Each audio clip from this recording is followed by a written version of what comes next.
Welcome back to Half the Battle. I'm your host, as always, Daniel Levy, your guest co-host, Mike from the Couch Warrior podcast. Today, we're going to be talking about UFC Vegas 91, Matheus Nicolau versus Alex Perez. And Mike, it's going down this Saturday night live at the Apex in Las Vegas, Nevada. Two top 10 flyweights trying to get back on a win streak. Things haven't gone quite their way lately, but both guys super talented. They still have title aspirations, and this is basically a crossroads fight in the main event Saturday night, Mike. Yeah, it is. It's an interesting fight. I'm surprised to see Perez coming back so soon, but it's probably a good thing, right? He's finally being active, wants to get it back, especially after that loss to Michal in a pretty close fight and a competitive fight. So yeah, I'm looking forward. Not the best card in the world, but it's certainly a card, and always nice to have some fights. Well, Mike, let's get down to business. Give you one more night to get this. We've had a million nights just like this. So let's get down to business. In the main event, we got Matheus Nicolau. He's 19-3-1, taking on Alex Perez, who's 24-8. And currently, they got it. Matheus Nicolau, it just depends where you look, everywhere from minus 175 to minus 190 with the comeback on Alex Perez at plus 165. Nicely matched fight. I kind of do wish it was the original matchup between Manel Cap and Nicolau, because Tell me about it. Yeah, their first fight was a little controversial. I did want to see a rematch, and I also feel like Manel Cap on his best day could be the best flyweight on planet Earth. So it's just a shame that he's not able to make the walk, but we still get a good matchup here. Matheus Nicolau is a guy I've been high on for a long time, Mike. I remember cashing a max bet against Louis Smolka back in the day. And, it's been kind of hit or miss since then. Like, the guy literally has skills in every department as far as I'm concerned. Like, I don't think there's a technical weakness in Matheus Nicolau's game. His boxing for MMA is on point. His takedown defense is great. The guy grew up at Nova União, the same camp responsible for Jose Aldo. So, for a fact, that's why his takedown defense is as good as it is. He's incredible at jiu-jitsu too. So there's really not a weakness in Nicolau's game. It's just his chin is not the best. Every single time that he's lost, he's been stopped, right? So, but if you don't stop him, he tends to win. And then with Alex Perez, he doesn't have too many weaknesses either, good boxing as well, good calf kicks, a wrestling background, great front headlock chokes, the anaconda, the darts, the guillotine. I'm a huge fan of that. But with him, it's kind of been a mental thing too. Like, if people get around his neck, he tends to quick tap. He's not known for digging deep in fights that get tough, but he's still a skilled guy regardless. How you see them matching up? Yeah, for me, going into it pre-tape, I was like, all right, I'm more than likely going to end up just laying the chalk on Nicolau. And then I ran the tape, and I can't do it. He's so good. He's really talented. Like you mentioned, he's good pretty much everywhere. There's no specific weaknesses or red flags other than maybe the chin. But I'm not convinced his chin is bad just yet. It happens. Royval catches people. Cop didn't put him out. So I think the chin is still decent. But he doesn't do anything that really separates himself too much. All of his fights are close. The striking numbers are always close. He doesn't have the best output in the world. The striking up close is nice, but at range, I'm not really seeing a lot of straight strikes, which I'm not crazy about. He's not offensively wrestling all the time. And when he does, Perez has pretty good takedown defense, so he might stuff a lot of the takedowns. And if we're on the feet, I don't see Nicolau being minus 190. They seem very similar to me on the feet, very similar strikers. Perez at his best when he's actually coming out there and letting it go. I think his striking is really, really clean too. And I think it might be actually maybe a little bit better. I think Nicolau's going to have the submission upside. If he can maybe hurt Perez, takes a sloppy shot. The front chokes will be there. If Nicolau gets his own takedowns, he'll have the submission upside as well. So I do think Nicolau's the side, especially over 5 rounds. But I can't get there just because I think it could very well be a close fight.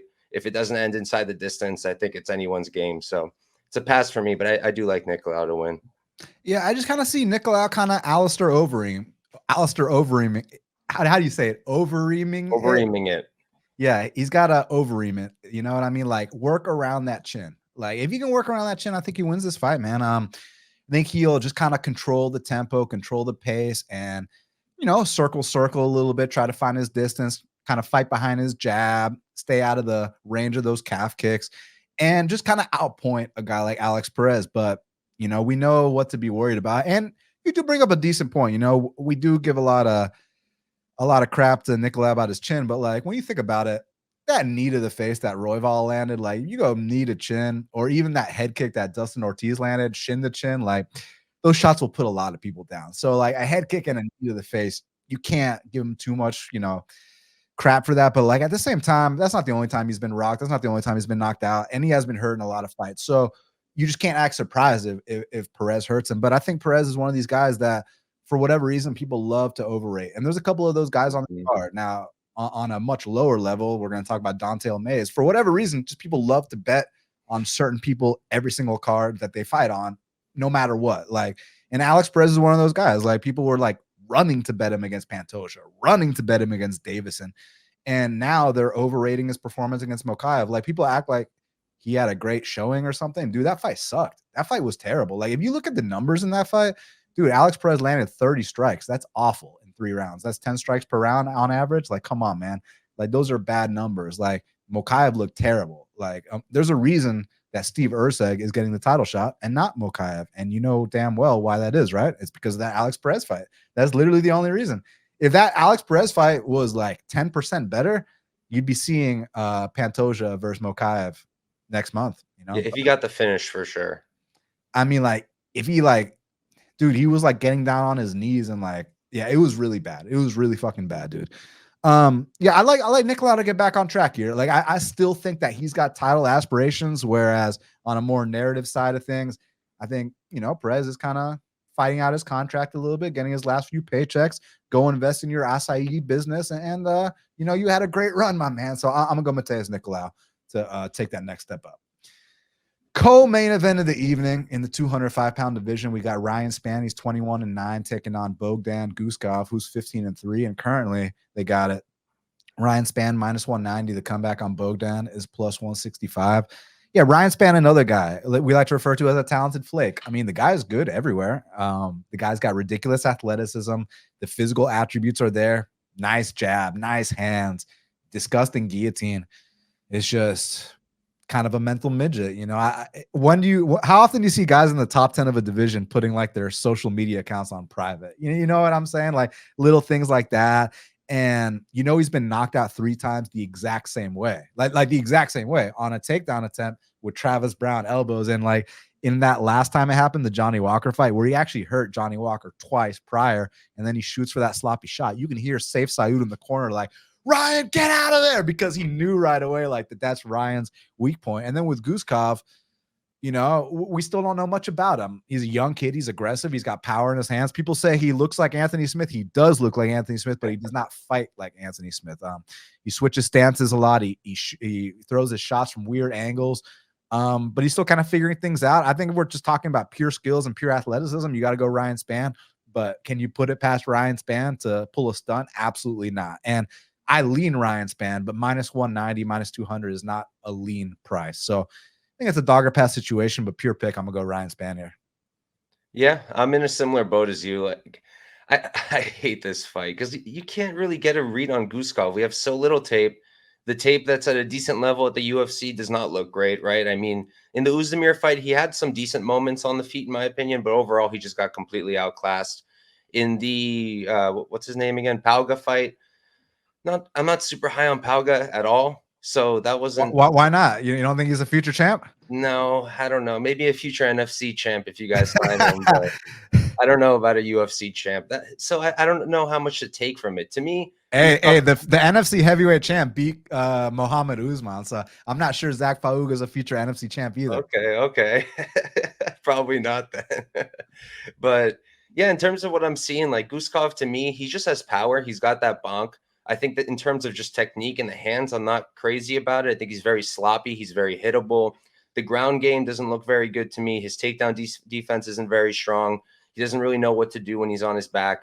And Spann, if he wasn't inconsistent as hell, maybe I'd even be interested at this price, because I do think skill for skill, he's much better. He's got way more ways to win. He can knock out Guskov too. He can maybe get a sub. He can take it to the ground. If somehow we go to a decision, I imagine it would be Spann using some kind of grappling to be able to win the minutes. So I think everything's in his favor, but he's kind of, like you said, a mental midget, makes really big mistakes. And would I be surprised if Guskov bonked him? No. So there's no way I can lay minus 190 on a guy like Spann, but I do think he should win. I do think he should find a finish. featured bout in the flyweight division. We got Karine Silva. She's 17-4, taking on Ariane Lipski, who's 17-8. And currently they got it. Karine Silva -150. The comeback on Ariane Lipski is +130. If I'm not mistaken, I think you have a bet on this fight. Am I correct? My only bet so far on the entire card. Go ahead, my man. Break it down for us. Yeah, I had to take the shot on Lipski. I think at this point, Lipski has improved so much. We're seeing a completely different fighter in these last 3-4 fights. And, anybody who got Silva at plus money, I don't hate it. I think that's a good bet too. I think decent plus money on either side is a good move here because both of them have strengths over the other one. Obviously, Silva, real good on the ground. The jiu-jitsu is really, really slick. But I'm not crazy about her offensive wrestling. I'm not crazy at all about her striking. I think she's very hittable. I think her output is weak on the feet. I do think she has power, and she's going to be the more powerful hitter here. But other than that, I really don't rate her striking. I don't like it at all. In the Yang Kwaki fight on the Contender Series, I mean, Yang Kwaki is tiny. She's tiny, and she's a wrestler. And she beat Silva on the distance striking. She landed more. She was landing clean. And it's a horrible look. It's an absolutely horrible look. In the Botelho fight, same thing. Very close on the feet until she was able to get it down.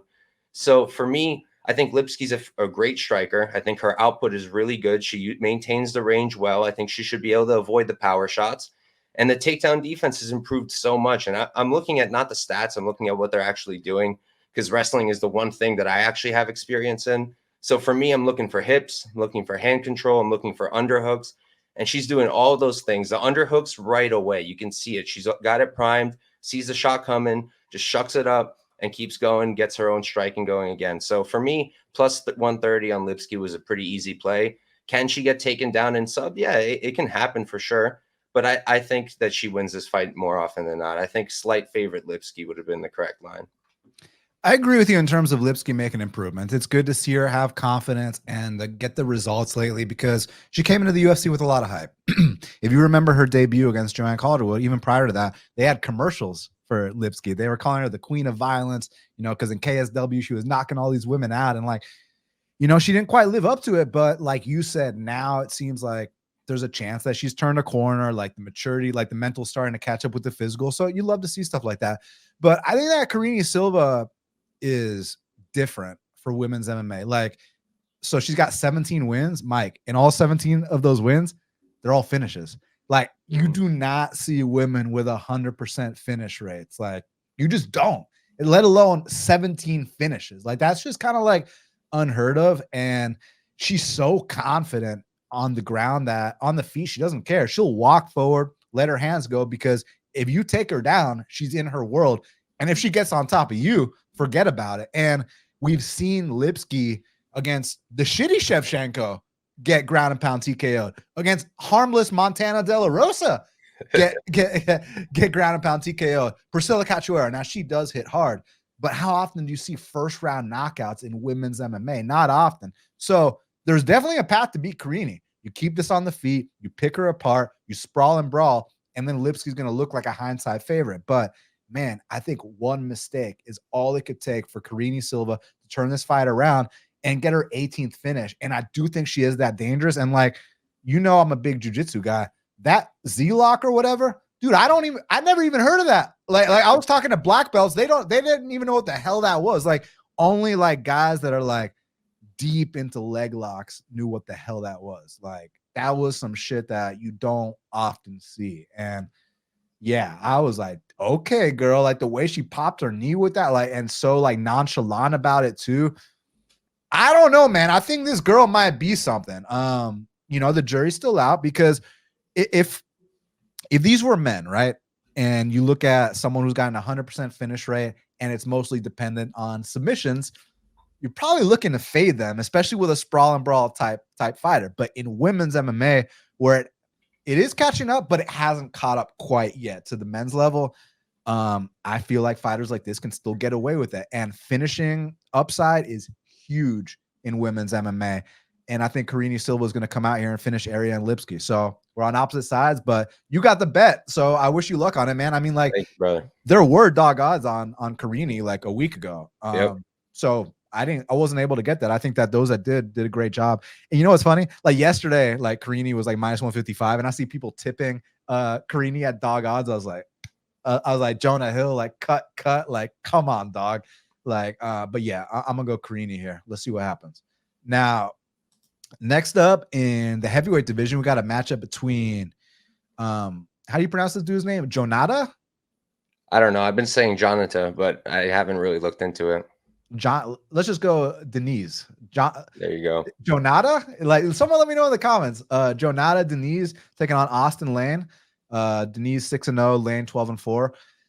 Currently, they got it. Diniz minus 250. The comeback on Austen Lane's plus 210. Diniz got the kickboxing background, but like, let's not exaggerate about the caliber. Like, because tons of guys got kickboxing backgrounds, right? Like, you look at Alex Pereira, who's like an anomaly, like one of the best of all time, already a 2-division champ in the UFC. He's got the kickboxing background, but then you'll like see Carl Roberson and people will be like, oh, he's a former glory striker. So we just need to be very specific about what we mean when we say this guy's a former kickboxer. But that being said, he's not taking on Alex Pereira. He's not taking on Cesar Almeida. He's not taking one of these real studs. He's taking on a guy that's been knocked out in the first round multiple times, a guy who is a football player that couldn't cut it in the NFL. So now he's trying out the UFC. You know, we need heavyweights, Mike. So we signed him for that reason. There's not too many heavyweights on planet Earth, but you know, I just don't think it's going to pan out long-term at the UFC level. I think that if you give a guy Austen Lane, you know, someone like, I don't know, a Jake Collier, Parker Porter, one of these guys that people love to bet on every single fight for whatever reason, I think he can go out there and beat those guys for sure. But Diniz probably too technically sound, and unless he pulls one of those debut stunts, I think he gets a knockout here. So I'm gonna go Diniz for the win. Yeah, I see it the same way. I mean, do I want to bet Diniz? No, I really don't. Minus 200, 230. Like, 250. he's fine. Like, he's fine. It's impressive, like the way he moves. Like, the striking is good for heavyweight for sure. Dangerous, powerful. But I'll be ready to fade him with a better fighter. I think his cardio is completely untested. Pretty sure he's never left the first round, if I'm not mistaken. Don't know at all what he's going to look like in a round 2 or 3. Don't know at all what he's going to look like if he's forced to grapple. But if I knew that Lane is somebody who will come out and shoot takedowns when he needs to, maybe I'd be interested in Lane. He's a big physical guy and he's more athletic in my opinion, but he doesn't really do that. So can I trust him to do something he doesn't do? I'm not going to, not with my money. And, you know, his striking is not bad either, but the chin's way up in the air. Tall man's defense. Seems like a layup for a reason for Diniz. I think they knew what they were doing with this matchup, and it's probably going to be a round 1 knockout for Diniz. I mean, when you say he doesn't really go for takedowns, like that's actually giving him credit. He doesn't go for takedowns at all. Like zero. He's never attempted a single takedown. So it's not like he had one half-hearted attempt. No. 0 takedown attempts. So Diniz is going to get the fight he wants. So hopefully for his sake, he doesn't go out there and, you know, pull a debut stunt. Let's see. Now, next up in the featherweight divisions, we got one of the best fights on the card. We got Jonathan JSP Pierce. He's 14-5, taking on David Onama, who's 11-2. And currently, they got it. Jonathan Pierce minus 175. They come back on David Onama plus 150. Hell of a fight between two featherweight prospects. I know both these guys desperately want to be in the top 15 one day, and a win here is going to elevate one of them closer to that opportunity. So, who do you think gets it done Saturday night? This is a tough one for me. In terms of just a straight pick, I guess I'll stick with JSP. I like Pierce a lot just in general. I love betting on him because I love betting on high-paced guys who have the cardio for it, who can grapple, who are good at it. And on top of that, his striking's improved a lot, in my opinion. I think the stand-up is actually pretty good. He does a lot of damage from when he's on top. He doesn't just lay and pray. So there's a lot to like about him. But he's a bit inconsistent. He's a bit of a dummy, like in the Brito fight. I mean, the guy loves to stick his neck into guillotines. It's like that's his job. Luckily, Onama, not a huge gilly guy, but still a scary thing to do and a scary thing to back at chalk when you know that he's going to be diving in there. And the thing with Onama is he's just so powerful. His takedown defense isn't great, but the get-ups are good. He's very explosive, very athletic. And in the striking, maybe not the world's most technical striker, but I think he's a good striker. I think he's got a lot of power. Definitely going to have the power edge here. Even when Landwehr had him dead in round 3, he was still laying it on. He still got Landwehr down. He was still hurting Nate late into that 3rd round, even though he was so gassed. So even though I think JSP is probably going to come out here, get the takedowns, I think he can do what Nate did just with the grappling. You know, Nate did it with the striking. think you had a bet on Nate there. Probably one of the best bets of the year. He was like +2 something, I think. And 75. yeah, that was a great bet. Now, if JSP was that price, I'd be all over him here. Absolutely. If Onama was that price, I'd be all over him. Yes, sir. Yes, sir. Even at this price, I'm still considering Onama because while I think he might get out grappled, I do think we're going to be on the feet for certain periods of time. Every round starts on the feet. And like I said, he does have good get up. So I could see him catching JSP. I can see him just doing more damage, maybe being able to win rounds that way. So I don't hate the underdog shot. I haven't done it. I'm going to pick JSP for now, but it's a really good fight. I'm hyped for it. Mike, I don't have my glasses on, but is that my boy Timon behind you on top of Max Holloway? This one? Yeah. Nah, these are just my fiance drew them for me. It's one of my ideas. I had an idea come to me and I asked her to make it for me. So Wheat Nugget, and this is sour weasel right here. Oh, sour weasel. Okay, yeah, I was gonna be like, it looked like Timon like smoked like 5 joints. I was like, okay, you know my boy Timon from Timon and Pumbaa, Lion King. Yeah. yeah. I thought it was him. That's what's up. Yeah, no, for me, listen, man, I agree with you. As far as JSP leaving his head in guillotines, it's like a confidence / ego thing. Just me as a grappler, I know, especially specifically being a guillotine guy, a lot of dudes that are ultra confident want you to try guillotines on them so that you gas out from trying to choke them. Then you know what happens if you don't get the guillotine, you give up, you know, you're on your back. Someone's on top of you now, and now you got to start all over again. And JSP is so confident in his guillotine defense that he'll say, here, take my neck, because as soon as you're not able to choke me out, I'm going to be on top of you, and I'm heavy as hell. I got that country farm boy strength. You know, it's not JSP, it's JSP. You know what I mean? Like, he's got to go full Bryce Mitchell on him, full country boy, and that's how JSP would win the fight. The thing with Onama, so Onama has unbelievable raw athleticism and ridiculous heart. And those two things have gotten him so far. Like, you watch that Mason Jones fight, dude, and like there were spots in that fight where lesser men would have been finished multiple times before. And like this dude Onama just keeps fighting and fighting. Like, his heart is ridiculous and his athleticism is insane. Like, if his skills can catch up to the physical and the mental, look out, bro. Like, cause like, dude, literally, like, you watch that Landwehr fight, right? And the only reason that people consider it like Onama shat the bed was because Onama was -300 in that spot. If the odds were reversed and Landwehr was -300 and Onama was +275, and Onama goes out there 10-8s him in round 1, or let's say you don't agree with me that he 10-8 him in round 1, at least give me this. He almost finished him in round 1. He dropped him in round 1, right? Like, he had a dominant round 1. You give me that price on an underdog, he goes out there and performs like that in round 1. Win, lose, or draw, I made the correct bet. So the only reason it's viewed at like he shot the bed was because he was a -300 favorite in that spot. But then you look at the fight he had against Gabriel Santos, and it's the same kind of ordeal. He's a who was the favorite in that spot, first of all? Was Santos. it Gabriel Santos? Okay, so there, Onama got into a lot of bad spots too, but it doesn't look as bad because he's the underdog. He's able to work his way back up. He's able to reverse some positions, get out of some submission attempts, eventually knock out a very tough Gabriel Santos, who I think is going to bounce back and is going to win some UFC fights for sure. So the thing with JSP here is that he's got to put on that singlet. He's got to get down to the grind. He's got to attempt 15 takedowns here, because if you bet Onama, the way you're going to throw your remote at the TV is late round 2, round 3, when Onama is clearly breathing heavy. He's on his back. He can't get back up. And like, he already got like his big moment in round 1, but can't do anything in round 2 and 3. That's where you're going to freak out a little bit. So that's what I'm worried about if I were to pick Onama. And with JSP, it's about just sticking to the grind and not being fucking arrogant, not being like, get up, boy, you know, and all that shit he was doing that last fight. Something, yeah, and then like, Brito gets dude, something, like, does something.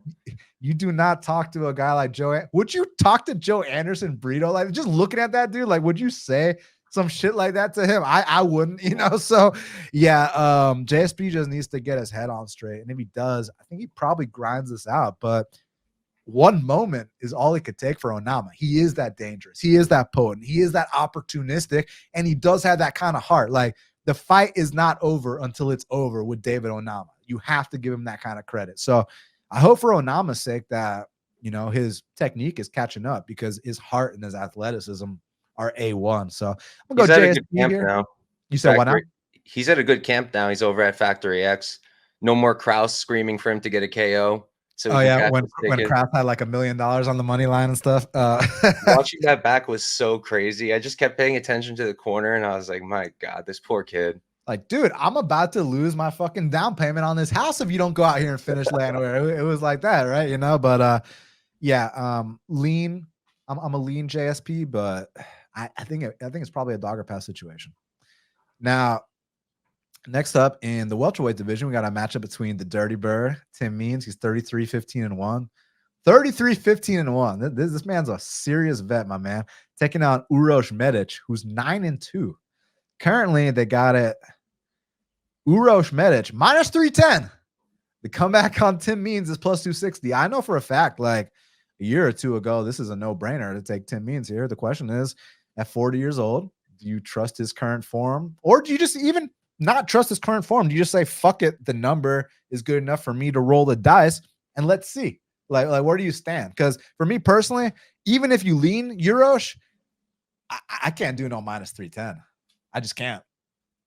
Yeah, I mean, I stand with what the second thing you said. Even though I'm not crazy about betting on a 40-year-old Tim Means, I might get to it. At plus 260, I might get to it. And it seems like people are still playing Medic.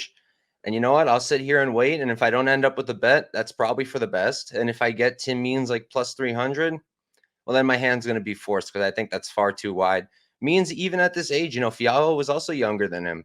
But he came out there. His boxing still looked good. He was still mixing up, going to the body. He's still good in the clinch. The wrestling is still there. He's maybe not as explosive or fast. He's definitely slower. He's more plotty now. Medic could 100% land some big shots. I could see a Medic finish. But I still think Means is relatively durable. I don't think it's completely gone to the point where one touch and he's going to fall down and fall over. Is Medic going to come out here and, you know, take advantage of the weakness we've seen in the submission grappling? Probably not. Not really something he does. I'm not crazy about the output of Medic either. Like, he's not coming out here and throwing 100 significant strikes, really outpacing his opponents, making it like really separating. So at this price, you know, I am very tempted on Means, and I'll probably get there. If he comes out there, mixes in the takedowns, uses his striking, tries to stay safe, doesn't just stand there with his head on a straight line, I do think he's very live to win the fight. In terms of just a pick, who do I think should win if we're just picking winners? Yeah, probably Medic. Much younger guy, more dangerous, more finishing upside. But in terms of a bet, you're giving me Means at plus 260 or higher. I might have to take like a half unit shot. I mean, I don't necessarily think that Medic is the better guy or anything. It's just he's 11 years younger. And with me, it's like, you're right. Like, he's not just going to fall over to a jab. But the thing about it is when you start to get towards that age where you've kind of accepted that, like, you know, I'm closer to the end than I am to the beginning, you're not going to fight out of chokes as much as you normally would. You're not going to, when you get into that bad spot, you're more likely to be like, okay, like, let's live to fight another day.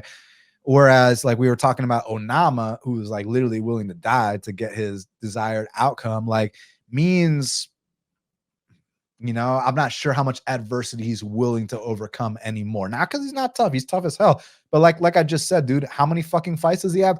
33-15-1. When you've had that many fights, dude, you know, and you're 40 years old, like, he doesn't care about no belt, no top 15, no shit like that. He just cares about coming in here, you know, doing his best, getting his 6-figure paycheck, and let's move on to the next one. So if Medic doesn't present him any adversity, I mean, Tim Means can go ahead and take this fight. But I do think that when he does get hurt, he's less likely to bite down and dig deep into the reserves. Not because he's not a tough guy, just because, like, dude, you've had such a long career. Like, what's the point of even going through hell anymore to you know, they're not going to cut you. They're going to give you another opportunity. So yeah, it's probably a situation where it's a competitive fight until Means gets hurt, and then it kind of goes downhill from there.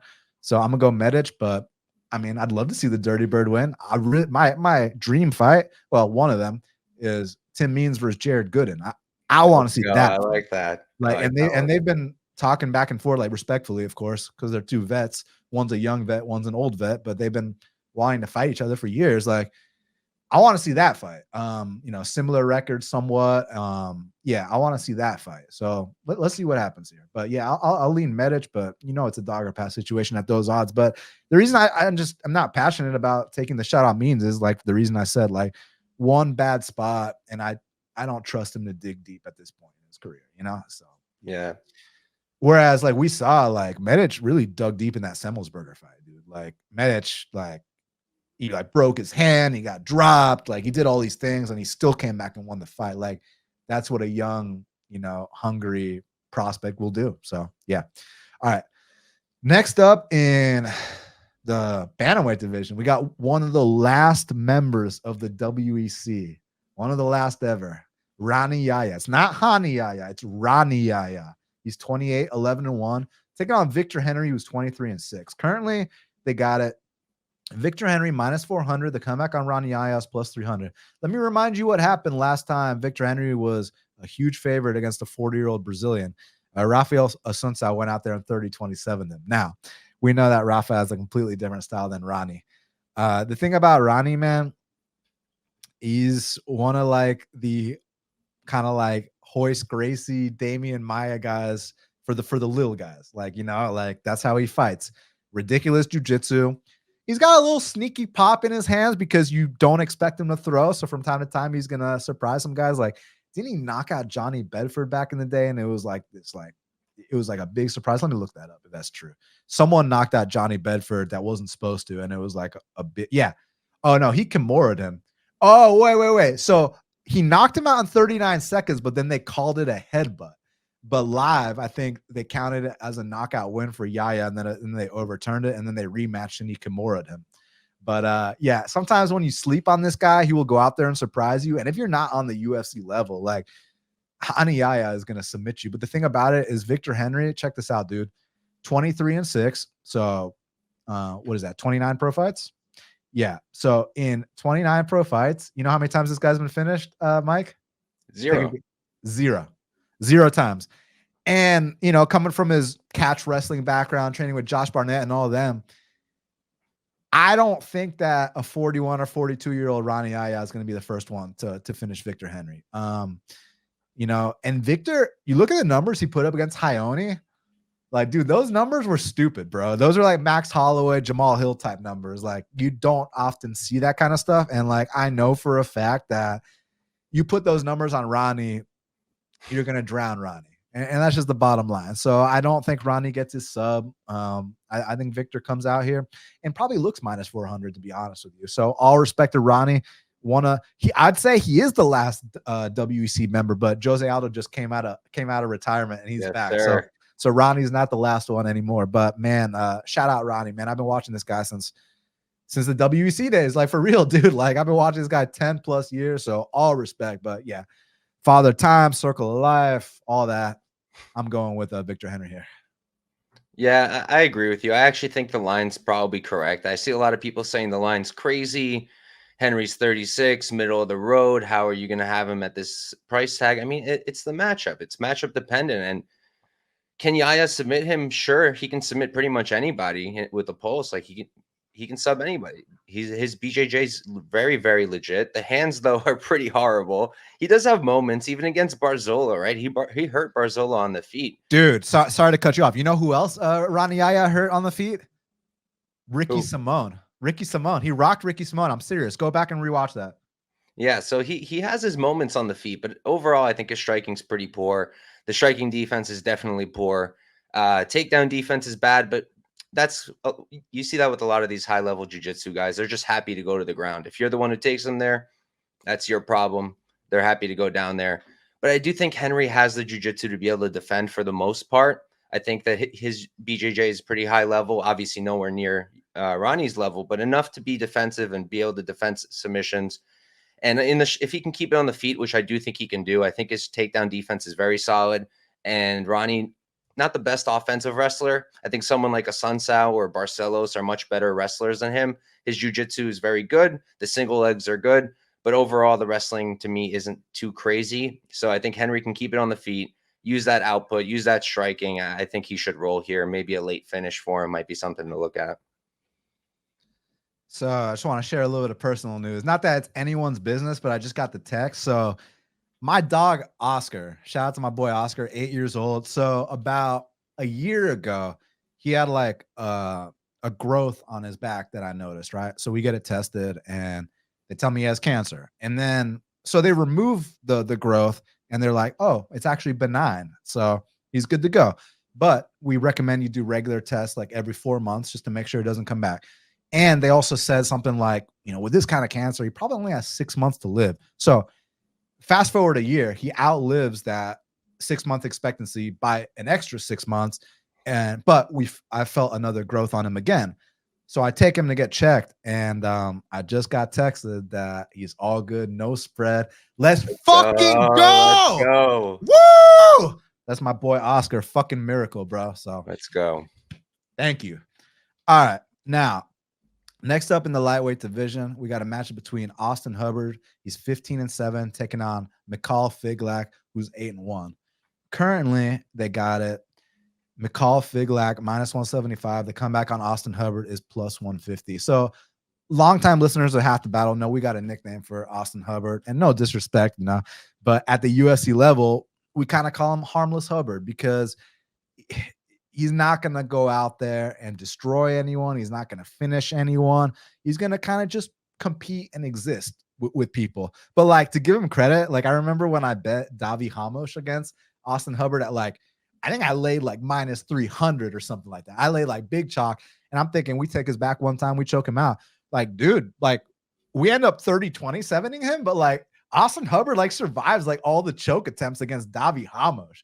I was like, okay, Austen. And then last fight, I know he got tapped out by Kurt Holloway, but still, like more often than not, it's hard to finish a guy like Hubbard. Like he's durable, he's tough, but he doesn't do enough, and that's the bottom line. He's just kind of harmless at the UFC level. And this kid, Michal Figlak, man, one of my best bets of 2022 was taking Perez Ziam against him. I think it was like +170, +180. Yep, and Faraz gave him a tour of the octagon, showed him like what this level is all about. But I was happy to see Figlak take, close to 2 years off, kind of, get his skills up a little bit, because I did like what I saw on the regional scene. Like, that kid Oban Elliott, who's in the UFC, who like the Welsh gangster or whatever.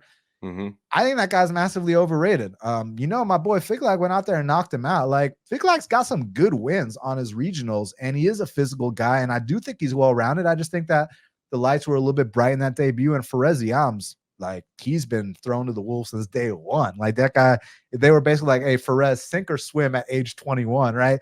Now, like Perez Ziam's like 24, 25, 26, starting to grow up to be a man.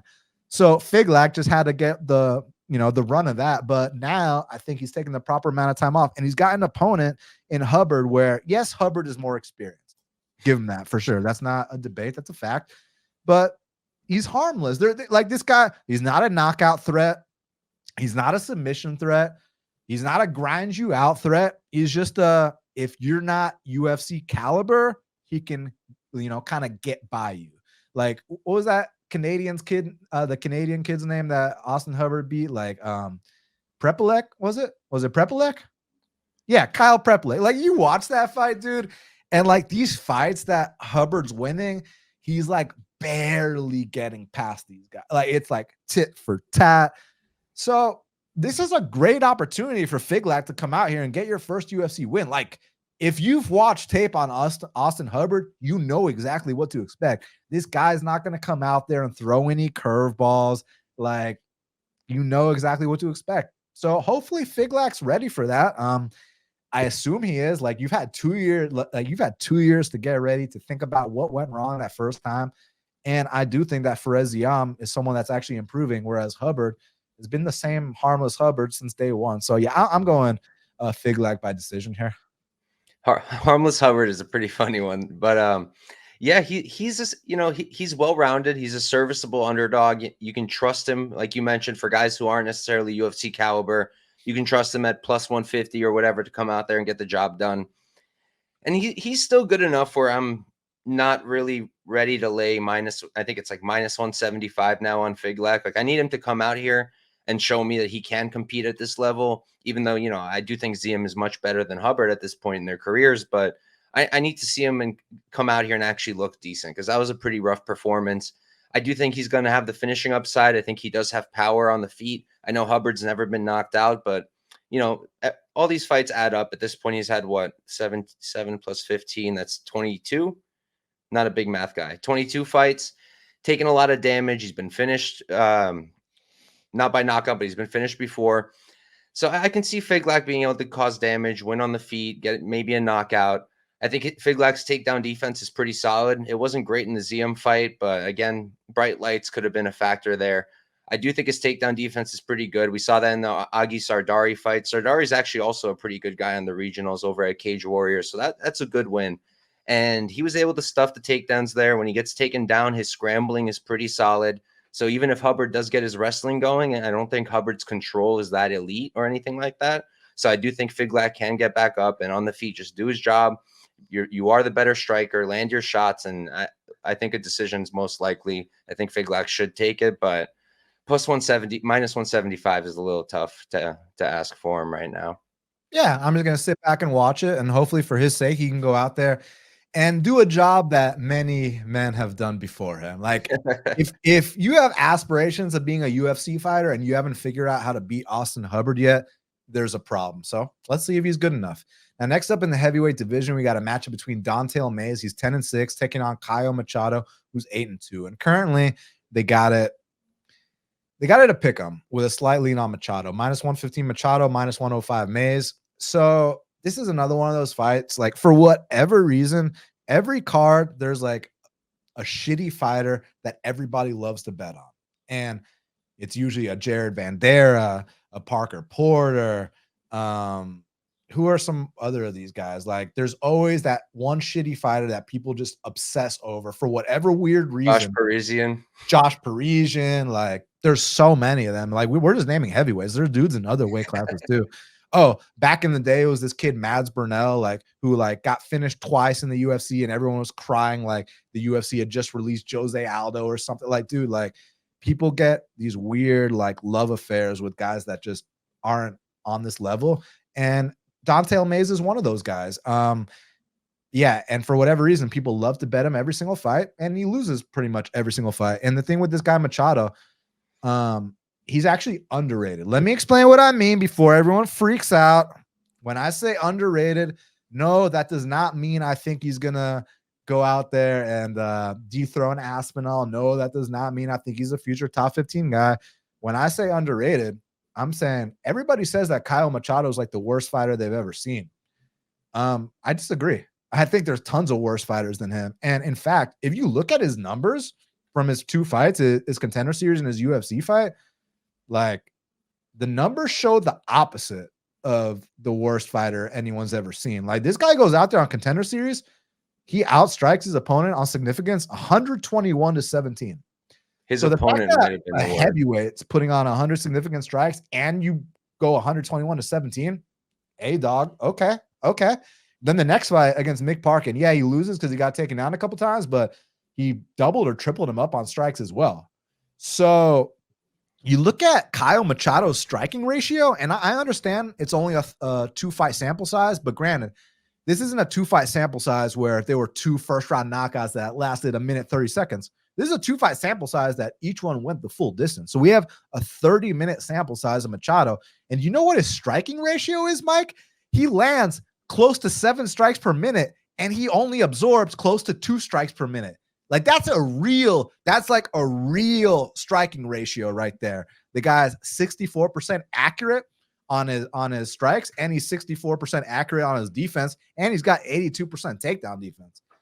Those numbers do not scream to me the worst fighter on the roster. So I disagree with everybody saying that this guy is the worst guy they've ever seen. How could the UFC sign this guy and this and that? I'm not saying he's going to be a top 15 guy, but I'm just saying the way people regard him, I think he's underrated because of that. Like people act like they've never seen someone so bad.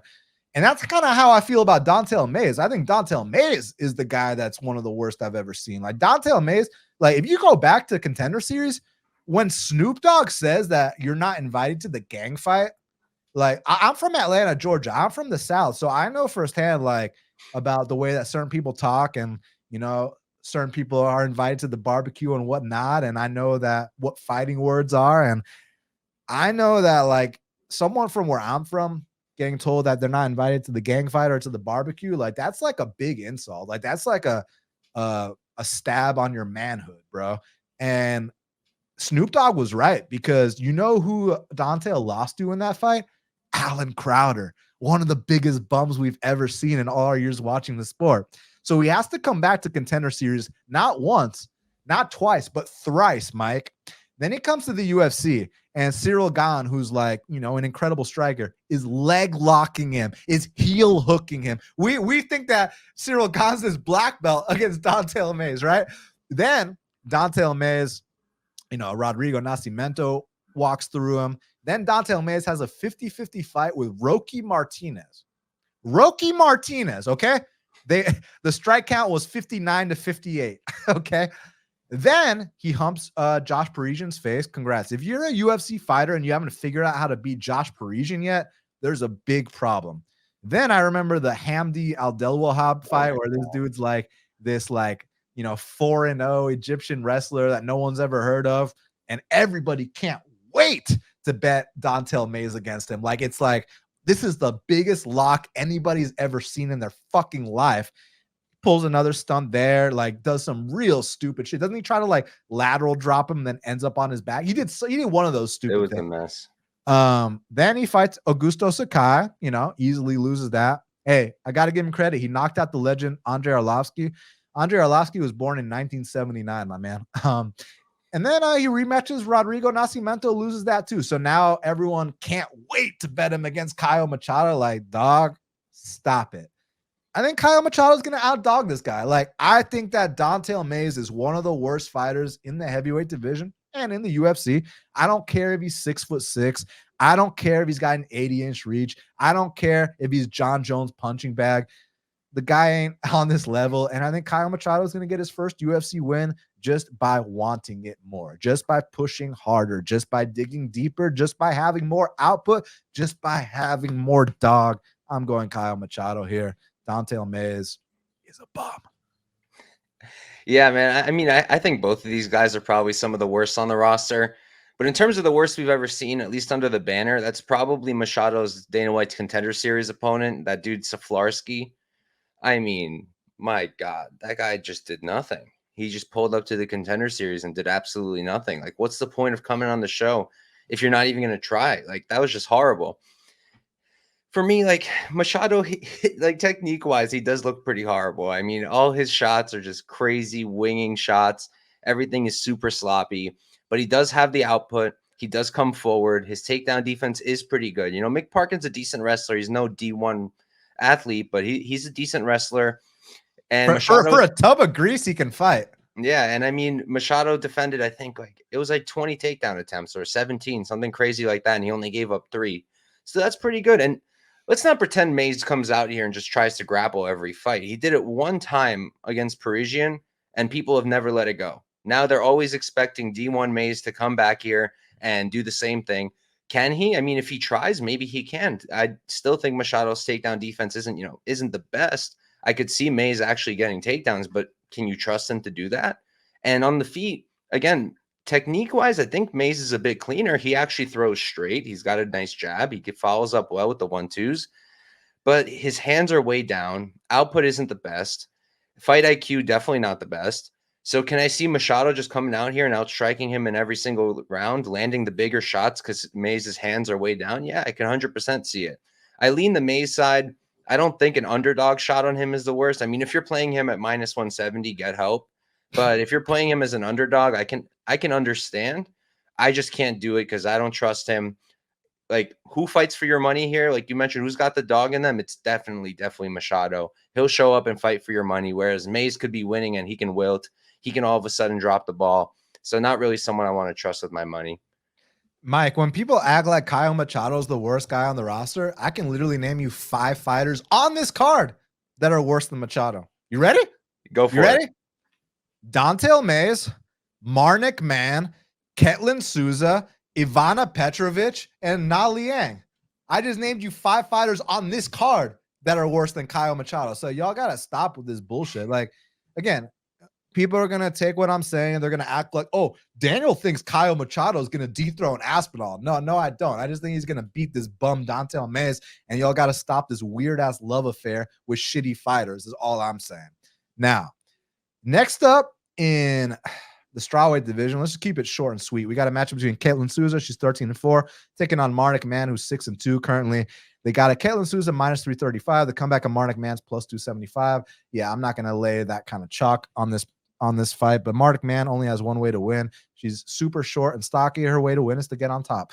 I think Ketlen Souza has got more experience, more well-rounded. Therefore, I think she's going to win the fight, but hell no, I am not interested in this fight from a betting or watching perspective. Yeah, this is a horrible fight. It's a horrible fight. I don't know what Mann can really do to win this fight. She could probably get the takedowns, but again, judges aren't really scoring lay and pray too highly anymore. Is it going to be enough just to lay on her? Because Souza will fight off her back. She will throw up subs. She will throw like elbows, stuff like that. I don't really see how Mann can do this without Souza just completely dropping the ball, which is possible too. I don't think Souza's very good at all. Just a better striker. Takedown defense is kind of ass, but should be enough. Mann is kind of easy to read. Doesn't really set anything up. Maybe Souza by sub could be an interesting play. I think it's like plus 800, but other than that, I got zero interest here. Next up in the lightweight division, we got two debutants. We got James Lontop. He's 14-2. Let me know if that's how you pronounce his name. He's taking on Chris Padilla, who's 13-6. Currently, they got it. James Lontop minus 400. The comeback on Chris Padilla is plus 330. Is that how you Lontop? Is that correct? That's how I've been saying it. Yeah. Every time I type it, it corrects it to lollipop. But yeah. What do you think? I mean, because initially it was supposed to be Gabe Green, and they had it a pick 'em. They had it a dead pick 'em, and now this new kid Padilla comes in, knocked out Justin James on his regional, and they were like, "Listen, kid, if you want to fight in the UFC, you take this fight on 4 days short notice, or we'll never call you again." So, who do you see winning this fight? I mean, I think James, but the tape on Padilla is so limited. There's like the most recent ones, the James and the Minassian fight. Like you have to pay $20 each for those fights, and I'm not doing that to figure out if I want to bet Padilla or if I want to back Lontop at minus 400. I'm not paying $20 per fight. And from the tape that I have seen, it's all relatively old, but he seems just okay. Don't really think he's anywhere near UFC caliber. His striking is fine. Wrestling seems to be what he does best, and it's okay. It's nothing spectacular. And James, I'm not crazy sold on him just yet, but he's 24 years old. He does show a lot of really good skills. The takedown defense is really good. He does all the right things. He's good at getting back up. He's a clean striker, solid output. I think he should be the much better striker here. So I'm thinking James by knockout is live, but would like more information on Padilla ideally. But knocking out Justin James to me doesn't mean much. I think James is pretty low caliber. Yeah, listen, man.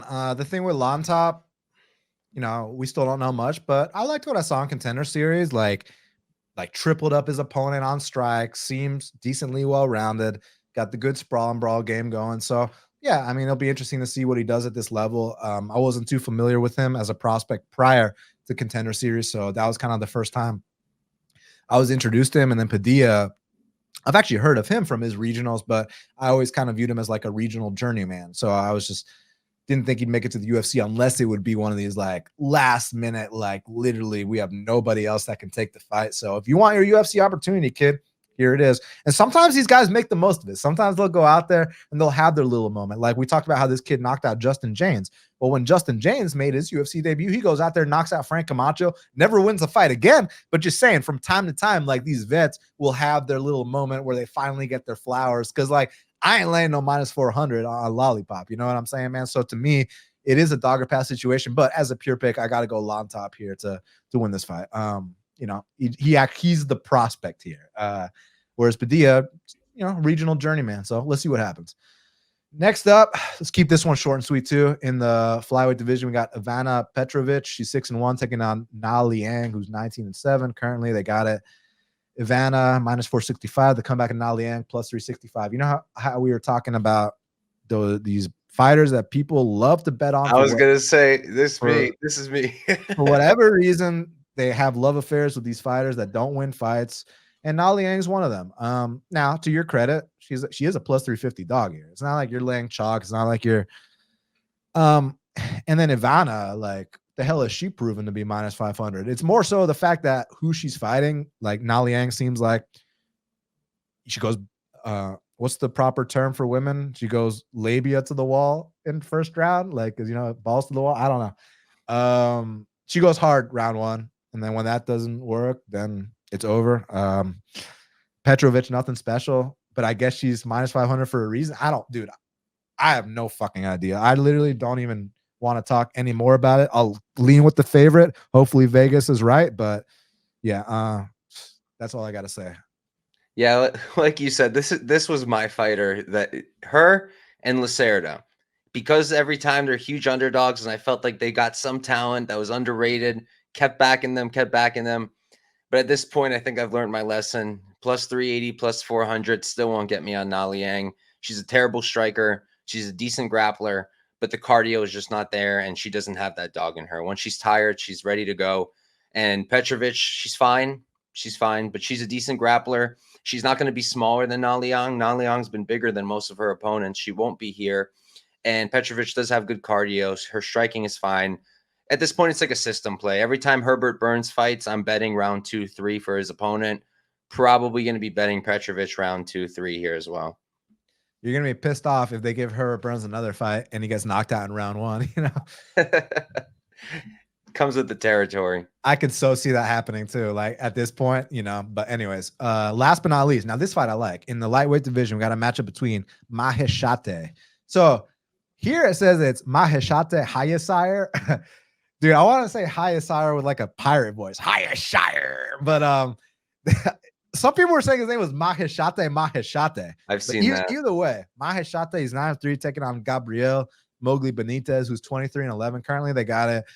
Maheshate minus 190. The comeback on Gabriel is plus 165. I like this fight a lot for Maheshate. Reason being is this kid comes into the UFC like 21, 22, just a kid. They're trying to develop their Chinese market. I mean, you think about it, he was the first male Chinese fighter to get signed off Contender Series, and China's emerging, bro. Like you see last week in the co-main event, 2 unbelievable fighters, and Zhang Weili and Yan Xiaonan have this great war. You see Song Yadong in the top 10 at bantamweight. So like the Chinese fighters that are doing it, man. So now it's time to see if like this kid can be one of those guys. Obviously, he's got a long way to go, but I'm just saying, like, he's only 24 at this point now, and it's been like sink or swim with him too, man. I mean, they gave him Steve Garcia in his debut. Steve Garcia's been doing his thing, and the Steve Garcia fight is the one we got to reference. Reason being is this, man. Garcia's a southpaw, just like Gabriel Benitez, and that pull right hand counter of Maheshate was on all night. It was landing all night in that fight, and that's what I think is going to land here. I mean, you look at that Sodiq Yusuff fight, exact same shot that Sodiq knocked out Gabriel with. Another shot that I think might be a big weapon here is the right high kick for Maheshate. You watch that fight he had against Slava Borshev, and people only like to talk about how he got knocked out, but like that was a great fight up until then. They were banging it out, man. And like, it's not like Maheshate pulled a stunt or quit or like, dude, the shot he got knocked out with, like that shot would have knocked out a rhino or a horse, man. Like he literally got launched. Like that was not a quit job. He got caught against a real striker. Like they were banging it out. And Maheshate had success against Borshev. Like he was marking up his face too. And then the fight prior against Rafa, you know, what we like to refer to as a vet lesson. I don't put any stock into that for this matchup. Reason being is Gabriel Benitez has been in the UFC over 10 years, and he averages less than 0.25 takedowns per 15 minutes. So you don't have to worry about Gabriel going out there and trying to wrestle. What you got to worry about Gabriel is from the southpaw stance, nasty body kick, good hands, opportunistic guillotine, which probably won't be a factor here. It's just, you know, he's a vet, but I think that he's the perfect height for Maheshate to land that high kick, to land a knee, to land a straight right. I'm gonna predict it right now, Mike. I think it's gonna be a right side shot KO for Maheshate. My gut tells me it's gonna be a right hand, but I could see the right high kick, I could see the right knee, the uppercut, the elbow, something from the right side is what I think is gonna be the finishing blow. I think they're gonna start out, they're gonna brawl a little bit. It's gonna be exciting. Gabriel is gonna get off on some shots, but when it's Maheshate's turn to answer, I think he's going to answer in a way that's going to put Gabriel down. Because if you pull up Gabriel's fight against David Onama, man, Gabriel, his form looked really good in that fight until he got clipped. Like he was actually lighting up Onama at points, but when it was Onama's turn to return the favor, like Gabriel tin-manned, and then he went face first into the mat. And then you pull up that fight, and then right after it, you watch his fight with Jim Miller, because you know we don't need to talk about what's the name of the dude he fought in between? Ontiveros. Yeah, we don't need to talk about no Ontiveros, dog. Come on now. So the Jim Miller fight, like dude, like Jim Miller, like put a clinic on Gabriel. Like Jim Miller, like is known for like round one, he goes hard as hell, but then after that he fades. Like all 3 rounds, Jim Miller was putting it on Gabriel. And then like you watched the level difference between Bobby Green and Jim Miller, right? Like how like Jim Miller, he had like this nice little run where he was beating up on some soft competition. So at 40 years old, they're like, hey man, now you get this chance against Bobby Green. You beat Bobby Green, you're going to be in the top 15, my man. But Mike, we got back to reality and you saw just a huge level difference between Bobby Green and Jim Miller. But the same thing can be said between Jim Miller and Gabriel. There was a big level difference between them too. So what I'm trying to say is I think Gabriel Benitez is a gatekeeper to entry-level UFC fighters. If you do not belong in the UFC, Gabriel Benitez is going to go ahead and expose that. Justin James, Ontiveros, Humberto Bandine, all his wins are guys that do not belong. All his losses are guys that do belong. And I think Maheshate does belong. And I think he's going to knock out Gabriel Benitez on Saturday night to kick off the card. Yeah, I've got a really similar read. I think it's Maheshate. I think it's Maheshate by knockout. I get why people are low on him, but not really. Like, I think we're really over just like putting too much emphasis into the last 2 performances against guys who are really, really tough in different ways. But Borishev, amazing striking. Like, the dude is such a good striker. He's absolutely nasty. The accuracy, the speed, the way he mixes it up to the body. I don't fault Maheshate for getting knocked out at all there. That's a real, like, if you want to beat Slava, you got to have some wrestling. That's at least what we've seen so far. You got to have some wrestling. That's not the same thing here. Like, Benitez is not going to knock him out, I don't think. I really don't think so. I don't think he's going to have that kind of threat coming back at him, that kind of firepower. And in the Rafa Garcia fight, Rafa's a phenomenal wrestler. Benitez doesn't really grapple, and when he does, it's not amazing by any means. And Maheshate was able to stuff a lot of it. He was able to use those elbows, cause damage. Rafa was leaking blood in the 2nd round, and in the 3rd.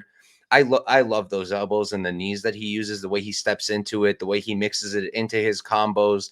I think it's super clean. He's 24 years old. He's still going to be improving every single time we see him. He's a much bigger guy here. He's a much fresher guy. He's 11 years younger. He's got way less fights. He's taken way less damage. At this point, like, I do think Benitez is fading. I don't know if I'm ready to call him washed, but I think he's really on a downtrend. And for me, like, if Benitez wins this, it has to be Maheshate just dropping the ball, not throwing enough, and Benitez being able to pick him apart. Because he's still a clean striker, Benitez. He's still got all the tools. He's very nice with the hands. The leg kicks, the body kicks are all still really good. John Anik, every single time he fights, we know. Hardest kicker in the UFC. But yeah, I think Machete's got this one, and I wouldn't be shocked if, like you said, it's like an elbow or something like that. Speaking of being washed, because you said I'm not sure if he's washed. Well, think about this: when he fought Jim Miller, Gabriel was 5 years younger. Gabriel was 35. Jim was 40. Gabriel was the one that looked like he was on his way out, not Jim. Mm-hmm. And then, like I said, we got back to reality in that Bobby Green fight, and it just showed the level difference. So yeah, I'm with you, bro. The size, the youth, and just the fact that, like, take all that aside, because Ontiveros had size too, but Ontiveros doesn't belong at this level. Maheshate does. He got outside his comfort zone with China. He's training at Fight Ready. He's with the right people. And I just like the improvements he's been making. I know the last 2 fights haven't gone his way, but I've still seen improvements in those fights. So I think now he's finally gonna, get the fruits of his labor. So I'm excited for it. Mike, normally we do the fight to watch and the fighter to watch, but I got to go pick up my boy Oscar. So I want to thank you so much for taking the time to speak with me right here, right now on Half the Battle. The fans, make sure you'll check out my boy Mike on the Couch Warrior podcast. And on Twitter, is it at Couch Warrior Pod or Couch Warrior MMA? Couch Warrior Pod. Couch Warrior Pod. Okay, cool. Any message for the fans before I get you out of here? No, just thanks for having me. Couch Warrior Pod's the Twitter. Couch Warrior Podcast is the YouTube. I'll be doing my own videos soon too as well. And yeah, man, thanks for having me, and good luck with Oscar. Hope he's doing okay. Hope he feels better. Thank you, bro. Yeah, y'all make sure you check out my boy's channel. He's got some really good interviews with some fighters that I really like. Jared Gooden, who's my boy. Malcolm Wellmaker, who's a undefeated prospect y'all got to look out for, and a couple other good prospects that you interviewed too. So y'all check that out. As far as I'm concerned, y'all know where to follow me. Best Fight Picks on Twitter, Half the Battle Pod on Instagram. Make sure you like this video. Make sure you subscribe. Leave me a comment when this is done. If you feel so inclined to share, I appreciate that as well. Thank you all so much for the support on the last video for UFC 300. I truly, truly felt the love, and that meant a lot to me. So thank you very, very much. Best of luck this weekend, and until the next time, let's cash these bets.